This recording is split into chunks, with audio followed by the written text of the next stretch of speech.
What's going on, folks? Hope you're feeling well. Hope you're feeling good. Let's get it in. The homosexual ritual that goes on in professional wrestling. It goes on in all form of entertainment industry. But in this video, we're gonna focus on pro wrestling, WWE. We're gonna let the superstars talk.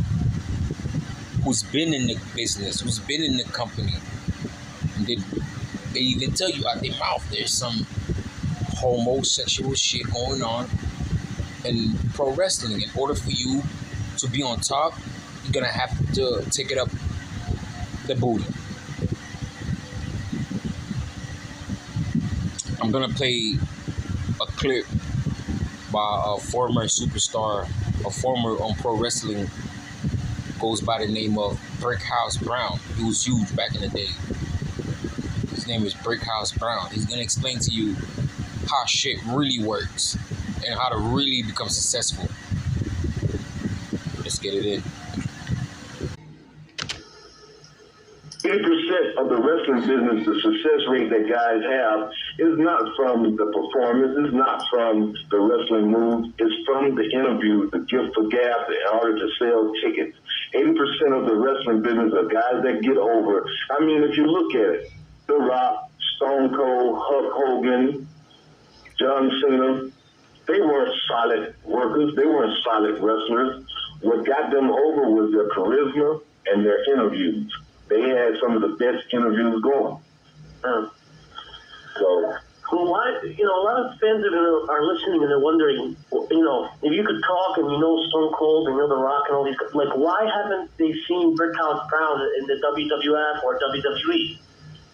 Well, during the little short time that I competed there, and like I said, nothing that I tell you is false. You can go on and actually see that I competed there, and actually I did a few jobs. No, you have. I've seen, yes. I could verify that a lot of people know. If you did wrestle for WWE for a period of time as enhancement, and you were on television as well. Mm-hmm. And I did a few jobs, but most of the time in the house show, they took care of me. I went over all the underneath heels, and they took care of me on television for a while. I'm sorry to interrupt, but what year was this? So to paint the picture for the fans, what year did you first go to WWE? I think it was around 88 and 89. Because Big Cat Ernie Ladd is the one that is responsible for me getting booked and getting a run in the WWF. Because he called up Vince at that point in time and told them that they should bring me in. And of course, they liked what they saw. And Captain Lou Albano was a big fan of mine, and so was Pat Patterson. And they were grooming me to actually be a standout there. And only when I didn't agree to do certain things in the WWE, because I know a lot of people have heard about it, and the fact of the matter is, it is very true about the sexual harassment that they have in the WWE. They prey on a lot of the guys that they feel are marketable, and it goes much deeper than that, because at that point in time, I had been there for a while, and Pat Patterson was a huge fan of mine. And in Cincinnati, Ohio, in the elevator, he said, Brickhouse, he said, we can make you rich with the swipe of a pen. I said, yes, sir, I know.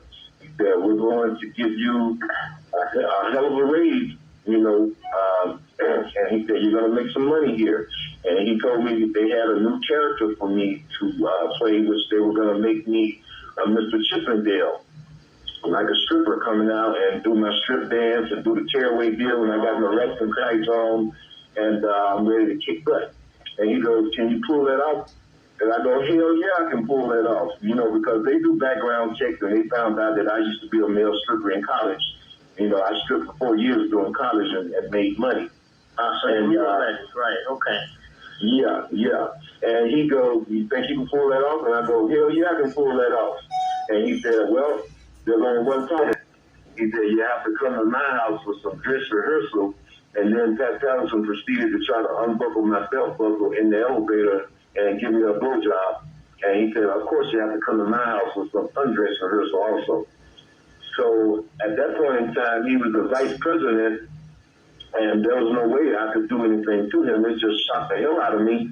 And I had to wrestle Moondog that night. So I actually just, when those elevator doors opened up, you would find I had jets shooting out of my butt getting out of that elevator. And I went in the ring and I worked Moondog, and I can remember paying for my own flight home. And it just disturbed me so bad. And I called up every wrestler that I knew that was a friend of mine and told them exactly what had happened. And I was good friends with a lot of the top guys. I was good friends with Macho Man. I was good friends with Ric Flair. I was good friends with Big Cat Ernie Ladd. And they all told me the same thing. They said, Brickhouse, how bad do you want it? I said, well, yeah, I want this very bad. And he said, well, sometimes, you know, you got to play the game in order to, he said, I'm not telling you, this is what Ernie Ladd told me, I'm not telling you to do it, I'm not telling you not to do it. He said, it just depends on how far you want to go with it in your career. And that's the way he left it. And Ric Flair told me this. He said, well, Brickhouse, he said, let's go over it. He said, you're probably going to make, you know, about $200,000 a year. And he said, Pat Patterson is a catcher. That's the only thing he want to do is just, you know, go down on you and have sex with you. And he said, let's go over this. $200,000 a year. He said, a head job. He said, well, he said, you know what, Brickhouse? I don't see too much wrong with that picture.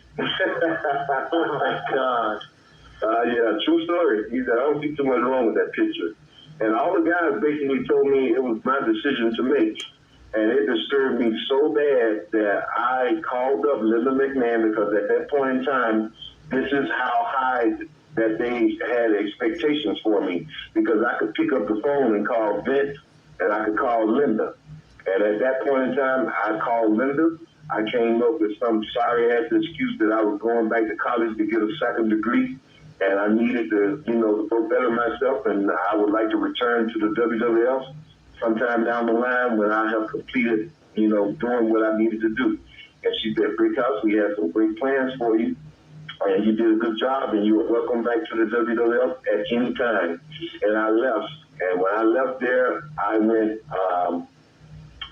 back to the Mid-South. I went back to work for Bill Watts. And then I went back to work for Fritz Von Erich. And I started going out of the country to Japan and Mexico. And I was still able to make my 6 figures a year and make a good living.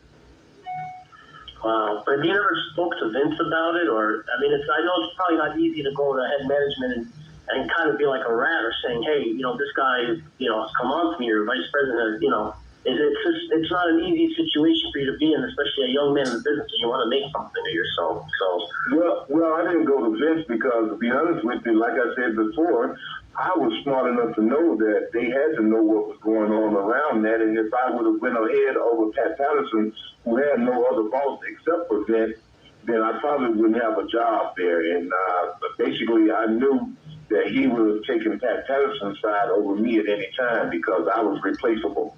You know, as a matter of fact, Coco Beware did take my spot. As a matter of fact, The Rock did take my spot. And it was just some of those things that I asked Tony Gurria once. I said, man, I said, why can't they just go on my skill and how well I wrestle in the ring in order for me to get a push? And I'll never forget it, Andrew. Tony Gurria looked at me and said, well, Brickhouse, you know, sometimes the best players don't always make the team. And I'll never forget that. You know, sometimes it's not who you know, it's who you blow. And those words came out of Tony Gurria's mouth. Not picking on Coco or The Rock or guys you're saying that took your spot, but are you saying like a lot of guys in the business, if they wanted to advance themselves in WWE, they have to play the game, as you say, like they have to do this, like sexual stuff or whatever? Of course, yes, and I'm not biting my tongue. Of course. Now, I'm not calling out names about who did this and who did what, because I wasn't in the same room with everybody when things were going on. Yeah. But the formula for success in the WWF at that point in time, yes, you had to play the game. And, I mean, you know, you had guys that they thought were marketable that they didn't bother with like that they just let go out and do their thing and make money. But there are young guys like myself that they preyed upon that they had to do the game.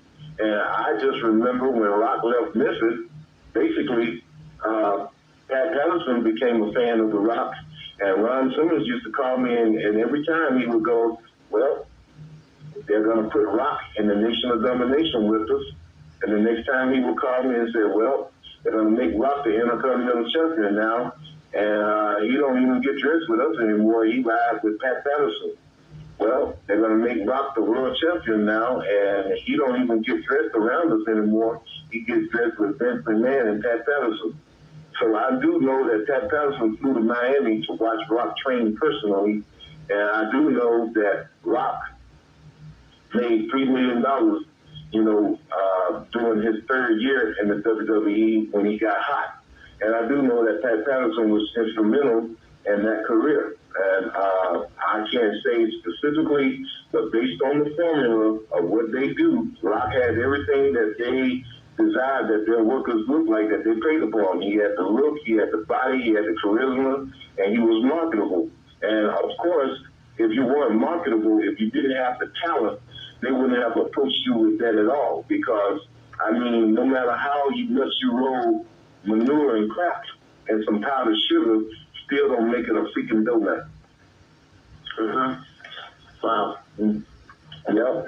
But yes, you definitely have to play the game. And even today, it goes much more deeper than that now, which I will, get into a little bit later on certain things that the more as we go, because I would like to really be like a correspondent on False Comebacks, and I would like to be on weekly if I can, because like I said, you can't take 35 years of wrestling and put it on just a few minutes, on a talk show and be done with it. So yes, I would definitely like to cover a lot of stuff, and mainly one of the main things about the WWE now is basically they have this secret sex society, which a lot of people don't believe that it exists. A lot of people don't believe it because it's something like out of the movie. But it's a group of people, and they're masked. They're all over the world, and it's called the Illuminati. And I'm sure people have done research on the Illuminati, because you see all these rappers that are in the Illuminati, like Lil Wayne and Birdman and Eminem and Dr. Dre, and then Beyonce and Jay-Z and Kanye West. They're all involved in the Illuminati. And on the sports side, you got LeBron James, Dwayne Wade, Tom Brady, Peyton Manning.